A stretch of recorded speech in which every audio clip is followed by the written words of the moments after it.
Hi, welcome to the Motion Picture Notion. I'm your host, Gabriel Burton. So, I've done several videos throughout the course of this channel on Phantasm, but I would say the second most revisited topic would be It, even more so than The Dark Tower, because I am a Hanjumanis fan of the novel. Actually, it's my favorite novel of all time. There was a thing online where somebody was actually, they made the comment, they were like, yeah, well, the new movies follow the book so much more closely to the source material, and I was just looking at the post. I'm like, I just like typed this whole like freaking rebuttal, and the guy who had done the original post basically said like, "Wow, you're a huge fan of this book, aren't you?" And I'm like, "Yes, you're goddamn right, I am." Absolutely freaking not. The new ones are not more accurate to the novel. I was really excited. I really was because it is such a good book, and it's like the mini series. You do feel that it kind of had like its nuts cut off a little bit because the book has a lot of really fucking disturbing shit in it. Some shit that, it's probably best didn't translate to a movie, frankly. Give Stephen King a break. I mean, the dude was on like cocaine and alcohol and like was in a rehabilitation center. Like he was going through a lot of shit when he wrote it, and that's probably where a lot of the more like spatial, like crazy out there ideas came from. But he's a good writer. He's very good at character writing. You feel you know these people inside and out for all their flaws, for all their shortcomings. It's almost like you're their friend. It's almost like you're a part of the Losers Club. That's what it feels like. There are qualms that I've addressed with the first part of it where they essentially take Mike Hanlon's character and they give it to Ben, and it's sort of like, what is Mike at this point other than just like the tough black dude? I mean, really, that's kind of like what he was relegated to. And that's a damn shame because he knows about Derry's history. He's the keeper of the history. Derry is just sick. It's been tainted by it. And to some degree or another, all of Derry is it. And while they did do a good job in the new films, kind of like encompassing that idea, event for event, it was not like the book.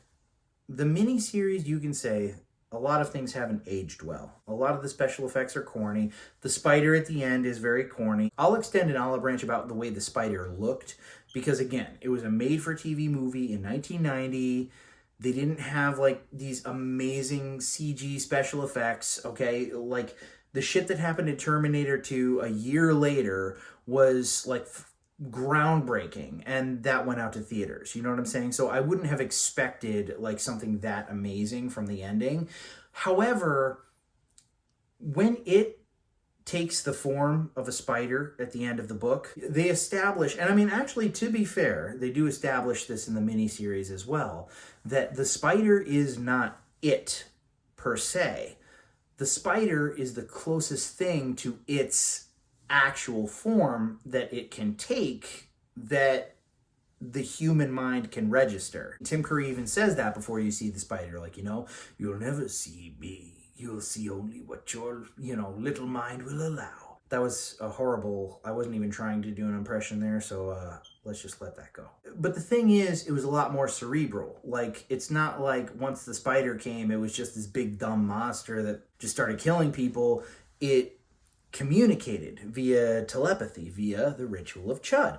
And when I heard that in It Chapter 2 they were going to introduce the ritual of Chud, I was sort of like, yes, this will fix what they did in the last film, like Mike's character, it'll be easier to follow him and to like kind of understand. And I mean, yes, they did better with Mike's character, but they screwed up on a lot of other things. Bill Hader is Richie. Very inspired choice. Excellent. Perfect. Like, wouldn't have it any other way. The dude who played Eddie, he just looked like an adult version of that kid. But there was so much banter between the two of them, it was a little bit overwhelming at parts. There was so much humor in It Chapter 2 that it kind of took away from it. Now, the second half of the miniseries gets a lot of flack, okay? A lot of people say that, the part with the kids is better, and just overall, that's kind of the general consensus. In the book, past and present are happening like simultaneously. When they're going down into the sewers to confront it, they're going down as adults and as children. And the story bounces back between 1958 and 1985. It's almost like you are living the story the same way the losers are. There's all this like shit that they've forgotten, that their minds, it's like, you know, repressed or whatever. And then when it wakes back up, it's this, you know, force or whatever, this feeling, whatever they experience, whatever allowed them to defeat it comes alive again. So they start remembering this long forgotten childhood, and it's like you are experiencing it with them. And it's such an interesting way to tell a story. And I mean, you would think that with all the upgrades in technology and the just sheer budget of the thing, that they would have kind of gone for it a little bit more. I mean, honestly, the best way to have done it would have been to film like the kids and the adults back to back with a plan to like completely mix the two together. That would have been perfect. But they didn't do that. In fact, I would argue that the miniseries actually did that better. And all the humor, like Richie Tozier is a wise ass, okay? And he says some funny shit in the book. And again, Bill Hader, very inspired choice. Too much banter, too much humor. The scene at the Chinese restaurant it was so joke heavy. It was so redonkulously joke heavy. And there was some imagery in that could have been really creepy. There was like this like cicada fly thing with like these lobster claws and a baby's head. That was terrifying. That was horrifying. But there's so much like goofy like jokes happening in between all these things that it totally takes you out of it. You look at how the special effects in the original and the miniseries aren't as good, but the scene is played way more dramatically. It has way more of the desired effect, I would say, than the scene from chapter 2. Now look, I'm not shitting on the new movies. I respect the fact that they are their own vision. But as a huge fan of the book, as a loyalist to the story, I do prefer the miniseries. Vastly prefer the miniseries. For all of its faults, okay, for everything that hasn't aged well, for the corny acting, for the dumbass spider at the end of the movie, I prefer the miniseries. And it's kind of sad when a 1990 made-for-TV miniseries can do a better adaptation or a more loyal adaptation than the R-rated film that's made friggin' 30 years later. I mean, I'm sorry, I call it like I see it. It was just played for so much humor. And I mean, the very, very end scene when they're in the Barrens and Richie's crying, that's good. It was a good like little cap on everything, but I didn't get that like close-knit, because like in the book and in the miniseries, despite everyone's doubts, it's like you really believe that these are these friends being reunited, and that once they meet again, there is a force that kind of bonds them. They're a unit. They're Lucky Seven. And I didn't get that from the new movie. I didn't get the like close-knit friendship thing, you know? Like it seemed like they reflected on it in certain parts, but when it really came down to it, it was sort of like, hell no, I'm getting out of here. For Richie, I guess that's okay, but I don't know. I was just kind of like getting that. I didn't get the close, friendly vibe. And it's like even Mike, he like deceives them all. And that's another thing too, is like the ritual of Chud. Like, and Stephen King even has a cameo. And I mean, props to Stephen King for kind of like taking the hit that maybe the ending to It wasn't that great.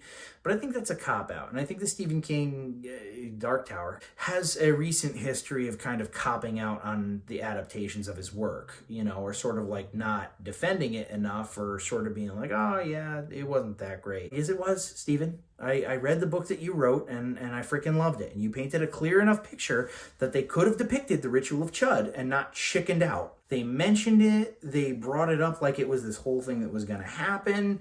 It was nothing like the book. And then it was just sort of like, oh, psych, it didn't work. All the Native Americans that tried this got killed. And it's sort of like, and then on top of that, it's sort of like, you know, they keep on ragging on Bill Denborough's books. Like, oh yeah, it was good, but the ending sucked. Again, while I would give Stephen King credit for kind of like being able to rag on himself like that, it's like, no, man, like you stand up for your shit a little bit more. It's just kind of a bummer. Because it's like, if they're ever going to do another remake to It, it's probably going to be like 30 years down the road. And in all God's honesty, again, as a loyalist, I would say that what they should really do is, well, actually, I have a cool idea. Either A, they should do an anime of it.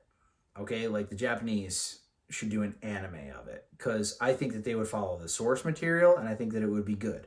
I would have a slight concern that maybe they would go too far with certain things, but that's one possibility. The other, do like a 10-episode miniseries for HBO where you follow the book like scene by scene, event by event, mixed past and present together, adjacent to one another like the novel did, and take your time with 10 episodes. Include all the gross shit, include all the racially turbulent shit and all the monsters, and keep it in the actual time period of the book. I mean, here's hoping that it actually happens. Down the road a piece, I could see it being like King Kong or some shit. You know, it's just sort of like, oh, Pennywise, he's a, American treasure. Yeah, the 1990 miniseries, as a fan of the book, way more preferred it. And if you're going on a technical thing, if you're sort of like, well, directing, acting wise, like yada yada, writing even to some degree, okay, fine. The one thing I won't let you get away with is saying that the new movies are more loyal to the book. That is a hot,